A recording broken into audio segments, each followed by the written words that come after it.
Students, welcome to GDC e learning platform. और आज हम इस वीडियो में आज हम बात करने वाले हैं हमारा जो फार्मास्यूटिकल केमिस्ट्री सब्जेक्ट है आपके डी फॉर्म फर्स्ट ईयर में। स्पेशली जो डी फॉर्म में हमारा फर्स्ट ईयर है उसमें जो हमारा फार्मास्यूटिकल केमिस्ट्री है उसका सिलेबस क्या है। आप बोलोगे सर सिलेबस तो हमें मालूम है सर, तो हमको सिलेबस आप क्यों बता रहे हैं भाई। मैं आपको सिलेबस नहीं बता रहा बेटा, सिलेबस में कैसे पढ़ना है हमको, कैसे हम कवर करेंगे और साथ में कौन कौन से जो पॉइंट हैं, किन टॉपिक्स पे हमको ज्यादा फोकस करना है वो इंपॉर्टेंट है। इसके लिए ये वीडियो है, इसको आप जरूर पूरा देखेंगे।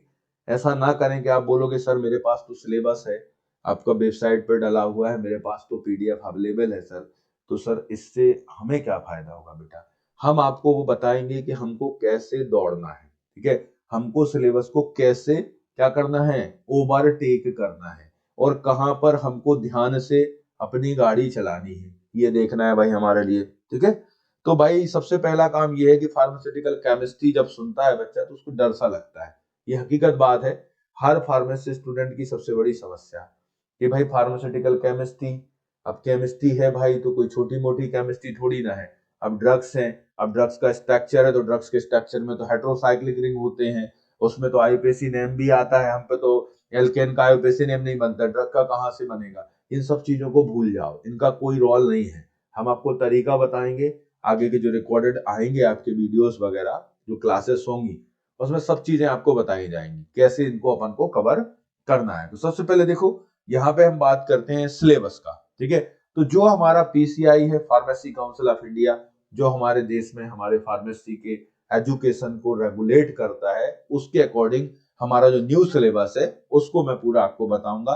साथ में जो हमारा जीडीसी पाठशाला ये जो पूरा बैच चल रहा है ये केवल डी फॉर्म ओरिएंटेड है, ठीक है। इसमें ऐसा नहीं समझना आप लोगों के लिए कि इसमें बी फॉर्म रहेगा, नहीं भाई, special for the D form. D form वाले बच्चे वैसे ही इनको बिल्कुल बेसिक से लेके चलना होता है, तो हम लोग बेसिक से लेके ही जाने वाले हैं सब चीजें। तो यहाँ पर देखें सबसे पहले सिलेबस की बात करेंगे हम, ठीक है। तो देखो सबसे पहला मैं बार बार कहता हूं भाई कि कोई भी सब्जेक्ट पढ़ोगे तो भाई उसका इंट्रोडक्शन तो जरूरी है, ठीक है भाई। इंट्रोडक्शन जैसे मैं आपको बताऊं, मेरा नाम श्रीकांत ठाकुर है, मैं आपकी वही फार्मास्यूटिकल केमिस्ट्री की क्लासेस लूंगा, ठीक है। आपको अगर कहीं पर केमिस्ट्री से रिलेटेड कोई चीजें रहने वाली है तो उसके लिए भाई मैं ही आपके लिए सॉल्व कराऊंगा, ठीक है। तो यहां पर देखो सबसे पहली चीज जो है, कभी भी कोई भी सब्जेक्ट पढ़ोगे तो उसका introduction to the pharmaceutical chemistry, ठीक है।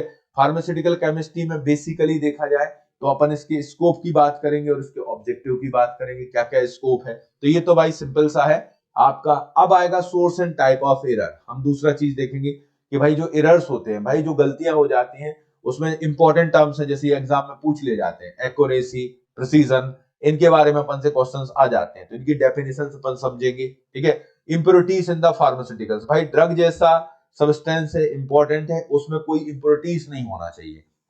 इंप्योरिटीज को देखेंगे कहां से वो इंप्योरिटीज आती है, तो ये जो सेक्शन है यहां से क्वेश्चन आने के चांसेस बहुत ज्यादा है। आपसे क्या पूछ सकते हैं वो, सबसे पहले तो पूछ सकते हैं आपसे कि एरर्स क्या होते हैं, ठीक है। एरर्स मतलब समझ रहे हो, कोई स्टैंडर्ड वैल्यू है और हमारा ऑब्जर्व वैल्यू है। भाई अगर मान लो कह रहा है कोई बुक स्टैंडर्ड कि भैया जब ये एक्सपेरिमेंट करोगे आप तो आपकी वैल्यू 10 आना चाहिए, और मान लो अपन लोग की वैल्यू 7 आ जाती है, तो एरर क्या हो गया, 3 अपना एरर हो गया। तो एरर अपना डिफरेंस होता है हमारी ट्रू वैल्यू में और ऑब्जर्व वैल्यू का जो अंतर है उसको एरर बोलते हैं, ठीक है। और एक्यूरेसी कितना अच्छा है, कितने पास है स्टैंडर्ड के, ठीक है। हम ऐसा तो नहीं है कि 100% सही कर लें, हाँ हम मैक्सिमम सही कर सकते हैं तो वह एक्यूरेसी कहलाता है। अब मान लो एक बार मान लो हमने सही कर ली कोई चीज, तो बार बार भी तो करें वही चीज, रिपीट तो कर सके। तो रिपीट करने का जो पावर होता है उसको प्रिसीजन बोलते हैं अपन, ठीक है। तो ये आपको पूरा पढ़ाएंगे, सिग्निफिकेंट फिगर पढ़ाएंगे, ये टॉपिक इंपॉर्टेंट है। यहां से इंप्योरिटीज भी पढ़ेंगे हम फार्मास्यूटिकल्स में, ठीक है, उनका सोर्स देखेंगे, ठीक है, कहां से वो इंप्योरिटीज आती है। तो ये जो चीजें है ना इंपॉर्टेंट है, इस सेक्शन से आपको क्वेश्चन एक जरूर मिलेगा आपके फाइनल एग्जाम में। अब आता है बेटा इसके बाद नेक्स्ट सेक्शन हमारा वॉल्यूमेट्रिक एनालिसिस, ये अपना चैप्टर 2 होता है। वॉल्यूमेट्रिक एनालिसिस की अगर आप बात करोगे तो वॉल्यूम का मतलब होता है वॉल्यूम, और मैट्रिक का मतलब होता है भाई हमको वॉल्यूम मेजर करना है। वॉल्यूमेट्रिक एनालिसिस में अलग अलग टाइप के टाइटेशंस होते हैं, ठीक है। जैसे उसमें हमारे कुछ टर्म्स होंगे, सबसे पहले टाइट्रेंट क्या होता है, टाइट्रेट क्या होता है, ये हमको पढ़ना होंगे बेसिक्स। फिर उसके टाइप्स आएंगे, एसिड बेस टाइट्रेशन होगा अपना, नॉन एक्वस टाइट्रेशन होगा। एसिड बेस टाइट्रेशन से इंपॉर्टेंट है, कई बार इससे क्वेश्चंस बन जाते हैं, ठीक है।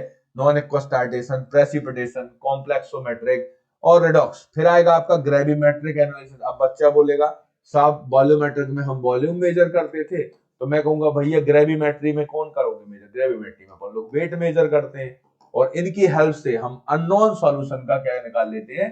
कंसंट्रेशन निकालते हैं। तो इसमें भाई ब्यूरेट लिया, कॉनिकल फ्लास्क लिया, यहाँ इंडिकेटर यूज कर लिया, इसको ऐड करके कंसंट्रेशन फाइंड आउट कर लिया। तो अननोन सॉल्यूशन का जब हम कंसंट्रेशन फाइंड आउट करते हैं तो उस मेथड को बेटा अपन टाइट्रेशन बोलते हैं। क्या बोलते हैं उसको? टाइट्रेशन। टाइट्रेशन अपने दो टाइप के अपन को पढ़ना है, एक वॉल्यूमेट्रिक होता है अपने सिलेबस में, ग्रेविमेट्रिक।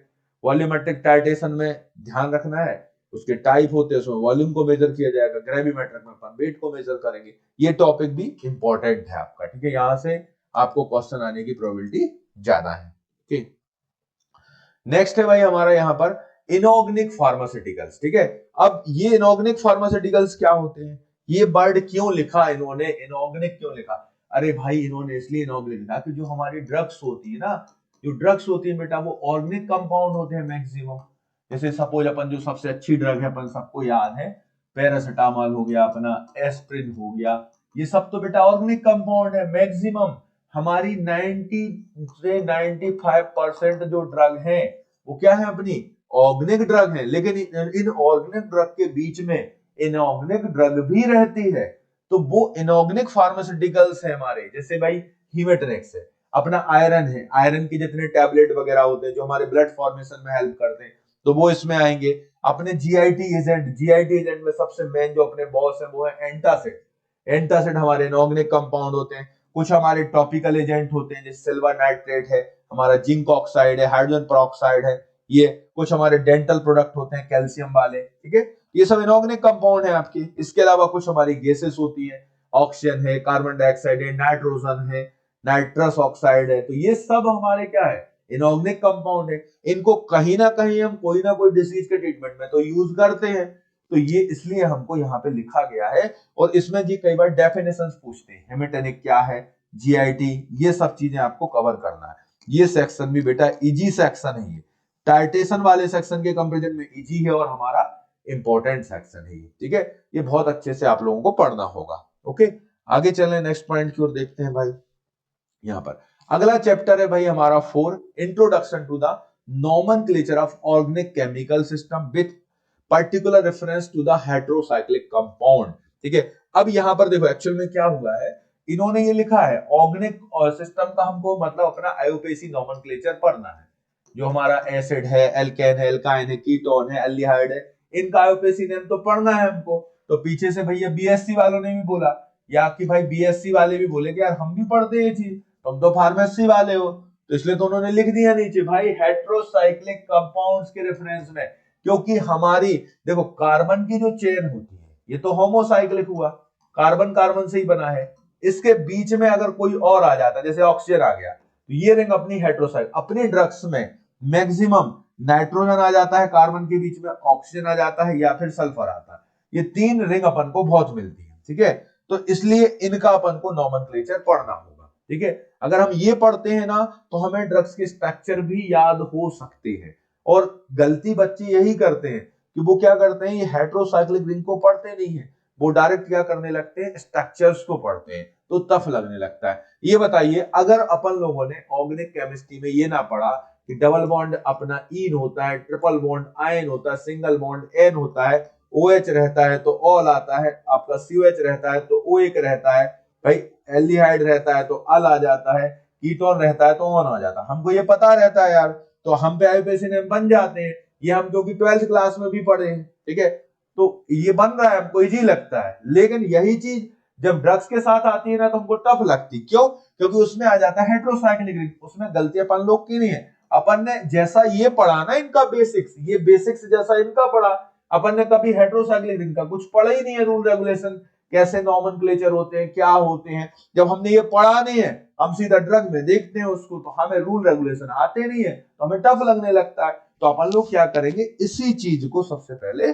कवर करेंगे कि कैसे रूल रेगुलेशन यहाँ पे रहेंगे। तो ये सेक्शन देखा जाए तो एज सच इससे क्वेश्चन नहीं आएगा कोई थ्योरेटिकल, हाँ ऑब्जेक्टिव में जरूर आएगा, लेकिन ये टॉपिक है छोटा, लेकिन भाई बहुत इंपॉर्टेंट है, नॉलेज के लिए जरूरी है। ये फाउंडेशन का टॉपिक है, इसको पढ़ोगे ना तो बाकी टॉपिक में आप स्ट्रांग होते चले जाओगे। क्योंकि अगला जो सेक्शन आएगा ना, अब वो ड्रग्स वाला है, उसमें ड्रग का हमको नोमेनक्लेचर पढ़ना है, यूपीएससी पढ़ना है, ये सब चीजें आएंगी। तो बने इसलिए तो ये चैप्टर दिया है पहले कि भाई पहले ये पढ़ लो मेरे भाई, अपने मकान की नींव बना लो, फिर अच्छा बढ़िया बिल्डिंग बना लो। समझ रहे, ये तरीका है। आगे चलते हैं नेक्स्ट पॉइंट की ओर। इसमें ये देखो, अब आ गया यहीं से कहानी शुरू पूरी। ये पूरी हमारी फार्मास्यूटिकल केमिस्ट्री 2 जिसको बोलते हैं वो स्टार्ट हो गया, जिसको बच्चे बोलते हैं भाई, बहुत सारे बच्चों ने बोला, हमने बोला उनको कि सर मेडिकल केमिस्ट्री तो सिलेबस में नहीं है डी फॉर्म के। अरे वाह, क्या बात करते हो, फार्मास्यूटिकल केमिस्ट्री में ये टॉपिक किस चीज के हैं भाई?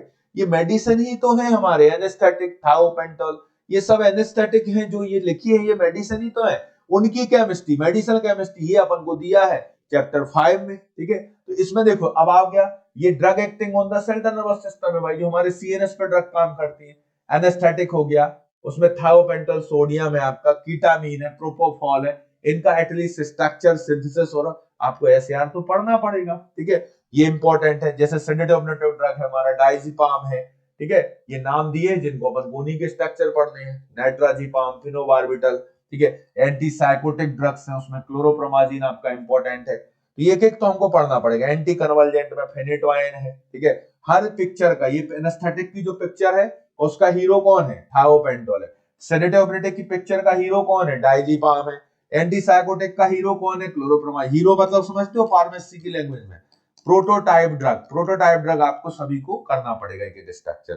ठीक है, एंटी कन्वर्जेंट में हीरो फेनेटोइन है, एंटी डिप्रेसेंट में एमिट्रिप्टाइलिन। तो ये जितने नाम अपन को दिए हैं इनको आपको पढ़ना पड़ेगा। ठीक है, लेकिन अगर आप इनसे डायरेक्ट पढ़ोगे और इसके पहले अपना चैप्टर 4 नहीं पढ़ोगे ना, तो फिर दिक्कत में आओगे। ठीक है, क्योंकि आपको वो ये इनके स्ट्रक्चर्स और नोमेनक्लेचर तभी बनेगा या इनके एक्शंस तभी बनेंगे जब हमारा बेस क्या होगा? अच्छा खासा स्ट्रॉन्ग होगा। तो जब हम आपको क्लासेस लेंगे तो ये पूरा बेस लेके हम साथ में आपके चलेंगे, आप चिंता ना करें। ठीक है, आगे देखें अपन drug acting on the autonomic nervous system. अपना जो ऑटोनोमिक नर्वस सिस्टम होता है, जिसको इमरजेंसी सिस्टम बोलते हैं, कोलिनर्जिक और एडिनर्जिक ड्रग्स, सिंपैथोमाइमेटिक और पैरासिम्पैथोमाइमेटिक उनको अपन बोलते हैं।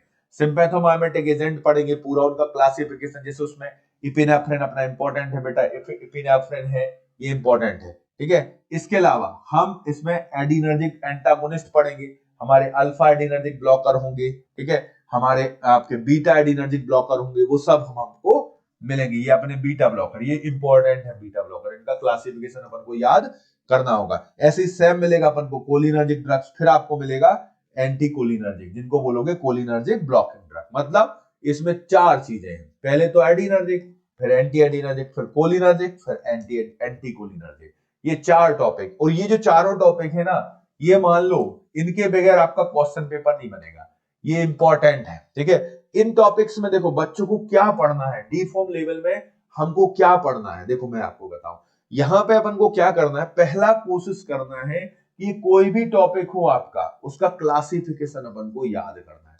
अरे स्ट्रक्चर ना बने यार, छोड़ दो स्ट्रक्चर को, अभी क्लासिफिकेशन सबसे पहले सबके याद होना चाहिए आपको। ठीक है, फिर एक आध किसी का स्ट्रक्चर याद कर लो, जैसे अपन ने एपिनेफ्रिन का कर लिया, नॉन एपिनेफ्रिन का कर लिया, कोलिनर्जिक में जैसे एसिटाइल कोलिन का कर लिया अपन लोगों ने, एट्रोपिन का कर लिया।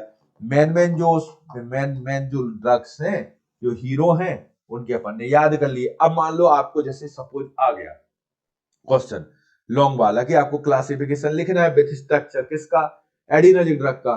तो आपका मतलब ये थोड़ी ना है कि आप उसमें लिखोगे क्लासिफिकेशन तो आपको नंबर नहीं दिए जाएंगे, आप 1-2 स्ट्रक्चर बना दोगे तो भी आपको मार्किंग हो जाएगी। उससे तो अच्छा है कुछ भी ना लिखने से। तो सबसे पहले क्लासिफिकेशन ही याद करना है, हर चीज गए जहां पर ड्रग आएगी आपको क्लासिफिकेशन याद करना ही है, ये मान लो आप। ठीक है, ये आ गया देखो drug acting on the cardiovascular system, जो हमारे कार्डियोवास्कुलर सिस्टम पे काम करती है। तो उसमें जैसे आपका यहाँ पर टॉपिक है एंटी अरिथमिक ड्रग्स, तो इसका क्लासिफिकेशन अपन लोगों को याद करना है। एंटी हाइपरटेंसिव ड्रग्स का क्लासिफिकेशन, ठीक है, एंटी एंजाइना ड्रग का, एक एक दो ड्रग्स के स्ट्रक्चर याद कर लो, बाकी नाम याद कर सकते हो।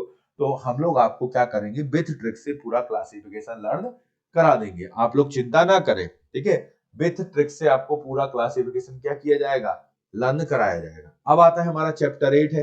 चैप्टर 8 में है डायरेटिक्स। डायरेटिक्स का मतलब जो ड्रग्स हमारे किडनी पर एक्ट करते हैं और यूरिन फॉर्मेशन को बढ़ाते हैं। ये अच्छा टॉपिक है, इजी टॉपिक है और इंपॉर्टेंट टॉपिक है, ठीक है। इसमें जैसे क्लासिफिकेशन आ जाएगा, डायरेटिक्स का स्ट्रक्चर है, एसिटाजोलामाइड, फ्यूरिसिमाइड, इनका याद कर लेना है। फिर बेटा अपना चैप्टर 9 है हाइपोग्लाइसेमिक एजेंट, मतलब जो अपने ब्लड ग्लूकोज लेवल को कम करते हैं, डायबिटीज में दिया जाता है, इनको बोलते हैं एंटी डायबिटिक ड्रग। ये भी आपके इंपॉर्टेंट है। इसमें जैसे मेन अपना इंसुलिन आता है, ठीक है, इंसुलिन और इंसुलिन के प्रिपरेशंस और कुछ हमारे ड्रग्स, इतना हमको इसमें पढ़ना होता है। तो क्लासिफिकेशन फर्स्ट प्रायोरिटी पे याद करोगे आप लोग, ठीक है। इसके बाद चैप्टर 10 है हमारा एनसेड, जिसको बोलते हैं एनाल्जेसिक और एंटी इंफ्लेमेटरी ड्रग्स, ठीक है। जैसे अपना इसमें नार्कोटिक आते हैं तो मॉर्फिन आ जाता है, ठीक है, और हमारे एनसेड्स आते हैं। एनसेड वाला टॉपिक बहुत इंपॉर्टेंट है बेटा, इसका क्लासिफिकेशन जरूर लर्न करना है अपन को। Classification is very very important. ये क्लासिफिकेशन अपन को करना है इसमें, ठीक है। जैसे एस्पिरिन है, डाइक्लोफेनिक है, भाई पैरासिटामोल है, हमारे घर में ही रखी रहती है, तो यार जब वो घर में रखी है तो उसका अपन को क्लासिफिकेशन और स्ट्रक्चर तो एटलीस्ट याद करना चाहिए ना। ये याद कर लेना, ये इंपॉर्टेंट है, ठीक है। आगे चलते हैं नेक्स्ट पॉइंट की ओर। यहाँ पर चैप्टर में ये हमारा आता है एंटी इन्फेक्टिव एजेंट, मतलब जो अपना कीमोथेरेपी जिसको बोलते हैं पर, मतलब जो इन्फेक्शियस डिसीज में यूज होते हैं, पैथोजेंस वगैरह को किल करते हैं, बैक्टीरिया, वायरस, फंजाई, तो वो इसमें सब आते हैं। तो देखो यहाँ पर भी फोकस आपको क्लासिफिकेशन पर ही रखना है। जैसे एंटी इन्फेक्टिव एजेंट में आपका एंटी फंगल एजेंट्स है, तो जैसे फ्लूकोनाजोल है, इट्राकोनाजोल, कीटाकोनाजोल, एम्फोटेरेसिन बी, ये आपको देखना है। यूटीआई इन्फेक्शन में जो ड्रग यूज होती है, यूरिनरी ट्रैक्ट इन्फेक्शन में, ये छोटा सा टॉपिक है आपका, ठीक है। एंटी टीबी ड्रग, ये इंपॉर्टेंट है बेटा, एंटी टीबी को तो याद कर ही लेना अच्छे से। यहाँ पर जैसे हमारी first line anti TB drug होती है, सेकेंड लाइन होती है, तो इनको अच्छे से याद करना है। एंटीवायरल एजेंट जो वायरल इन्फेक्शन में यूज होते हैं, एंटी मलेरियल आपको मिलेगा जो मलेरिया में दिया जाता है, जैसे क्लोरोक्वीन वगैरह, ये बहुत अच्छे से आपको करना पड़ेगा, ठीक है। ये आपका सल्फोनामाइड होता है, एंटीबैक्टीरियल एजेंट होता है, ये सब चीजें एट आपको क्या करना है। सबसे पहले जब आप डी फॉर्म की स्टार्ट कर रहे हो तैयारी, तो ये चीज मैं आपको बोलूं, दोनों सब्जेक्ट में, चाहे वो हमारा फार्माकोलॉजी हो या मेडिसिनल केमिस्ट्री हो, दोनों लगभग 70% सब्जेक्ट अपने सेम है, अलग अलग नहीं है। क्लासिफिकेशन कभी बदलेगा नहीं कि फार्माकोलॉजी का अलग क्लासिफिकेशन होगा और मेडिकेम का अलग होगा, नहीं भाई, क्लासिफिकेशन वही रहेगा, ड्रग्स वही रहेंगी। और अगर हम फार्माकोलॉजी में स्ट्रक्चर को ऐड कर देते हैं तो मेडिकेम बन जाता है, और कोई अंतर नहीं है। तो आप अगर क्लासिफिकेशन याद करोगे ना, तो दोनों सब्जेक्ट में आपको हेल्प मिलेगा। तो इसलिए मैं कह रहा हूं क्लासिफिकेशन को फर्स्ट प्रायोरिटी पर आपको याद करना है। आप सिलेबस देखना दोनों का है, यही टॉपिक है, इसमें स्ट्रक्चर है उसमें नहीं है, ठीक है। एंटीबायोटिक्स होते हैं हमारे पूरे, एंटीबायोटिक्स की डेफिनेशन, पेनिसिलिन है जो हमारा फर्स्ट एंटीबायोटिक, उसके बारे में टेट्रासाइक्लिन है हमारा, मैक्रोलाइड है, इजिथ्रोमाइसिन जो आता है अपन लोग इतना यूज करते हैं उसको, कुछ हमारे मिसलेनियस एंटीबायोटिक हैं। तो ये एंटीबायोटिक का क्लासिफिकेशन अपन को पूरा लर्न करना है, ठीक है, ये ध्यान रखना। अब आता है लास्ट चैप्टर, लास्ट या 30 चैप्टर है ये हमारा, एंटी न्योप्लास्टिक एजेंट। भाई हमको एंटी क्या, न्योप्लास्टिक डिसीज का मतलब होता है कैंसर, तो कैंसर के ट्रीटमेंट में जो ड्रग यूज होती है उनको एंटी कैंसर ड्रग बोलते हैं। तो इनका भी आपको क्लासिफिकेशन लर्न करना। भाई मैं बार बार कहता हूं, सभी टॉपिक का क्लासिफिकेशन लर्न करना है, एक एक दो दो स्ट्रक्चर याद करना है। इतना काम कर लोगे तो कोई भी बंदा, कोई दुनिया का एग्जाम आपको फार्मास्यूटिकल केमिस्ट्री में पास होने से नहीं रोक सकता। अगर आपको क्लासिफिकेशन याद है और एक दो स्ट्रक्चर आप कर लेते हो, पूरे ना भी हो याद तो ठीक है, क्लासिफिकेशन तो याद है ना, वो लिखोगे, दो चार स्ट्रक्चर बनाओगे, पूरे नंबर आपको मिलेंगे, समझ रहे हो। क्योंकि कोई बच्चा क्या होता है, जब इसको पढ़ता है ना, तो वो दिमाग में ये लगाता है कि हमको स्ट्रक्चर याद करना। अरे भाई स्ट्रक्चर बाद में याद करो, पहले क्लासिफिकेशन याद कर लो, फिर उसमें स्ट्रक्चर ऐड कर दो। क्लासिफिकेशन याद करोगे, दो सब्जेक्ट आपके कवर हो जाएंगे साथ में, समझ रहे। तो ये आपको ध्यान रखना है। इसके बाद यहां देखें, ये हमारा एग्जाम का पैटर्न है भाई। इसमें देखो हमको दिख रहा है कि जो भी आपका फाइनल बोर्ड रहेगा, यूनिवर्सिटी रहेगी, वो आपका एग्जामिनेशन लेगी। उस एग्जामिनेशन में आपको 3 टाइप के क्वेश्चंस पूछे जाएंगे। एक अपने लॉन्ग आंसर्स रहेंगे, इसको आपको 2 to 3 पेजेस में आंसर देना होंगे, ठीक है। जैसे उन्होंने पूछा क्लासिफिकेशन ऑफ डायरेटिक्स पूछा, उन्होंने कहा classification of diuretics with structure, ये लॉन्ग में आ जाएगा आपको। या उन्होंने पूछ लिया डेफिनेशन बताइए आप, भाई एक पर्टिकुलर ड्रग दी थी, उन्होंने कहा फ्यूरिसमाइड पे शॉर्ट नोट लिखिए, या उन्होंने कहा नॉनेपेनेफ्रिन पे शॉर्ट नोट लिखें, तो उसका स्ट्रक्चर बना के आपको उसके बारे में पॉइंट लिखना होंगे। तो यहाँ देखो लॉन्ग टाइप आंसर जो रहेंगे अपने ऐसे 6 क्वेश्चंस आपको करना होंगे आउट ऑफ 7, एक ऑप्शनल रहेगा, 30 मार्क्स का ये रहेगा, और आपको शॉर्ट आंसर रहेंगे जो आपको भाई 1 पेज में या हाफ पेज में लिखना है, ठीक है। उसमें आपका जो रहेगा 10 क्वेश्चंस अपन को करना होंगे, 3 मार्क्स का क्वेश्चन होगा, 30 ये हो जाएंगे। और सबसे मेन आर या पार की जो लड़ाई है, ऑब्जेक्टिव टाइप के क्वेश्चन रहेंगे आपके, सही है तो नंबर मिलेगा, नहीं है सही तो नंबर नहीं मिलेगा। तो इसमें आपको ऑब्जेक्टिव बेटा तभी बनते हैं बच्चों पे जब बच्चों को बेसिक नॉलेज होता है। आप रट के पढ़ के जाओगे ऑब्जेक्टिव नहीं कर पाओगे। तो इसलिए भाई मैं बार बार कहता हूं कि अगर आपको अच्छा बनना है इस सब्जेक्ट में और अच्छा एक नाम कमाना है भाई, फार्मेसी के बाद भी कि लोगों के बीच में जानो, कि जब कभी मेडिकल शॉप में जाओ तो आप ड्रग के नाम पहचान जाओ किस कैटेगरी का ये ड्रग है, तो उसके लिए यार आपको एक काम जरूर करना पड़ेगा, क्लासिफिकेशन को याद करना पड़ेगा आपको, ठीक है। ये ध्यान रखना आप सबसे पहले। तो ये इस तरीके से पूरा हमारा क्वेश्चन पेपर होगा, टोटल 80 मार्क्स का अपना रहेगा, ठीक है। तो ये आपको सभी के लिए ये तरीका भी मैंने बताया कैसे पढ़ना है, कौन से टॉपिक इंपॉर्टेंट है। इसके बाद जो आगे वीडियोस आएंगे उसमें हम पहला चैप्टर 1 से ले जाके पूरा सब कुछ अपन डिटेल में पढ़ेंगे। ओके।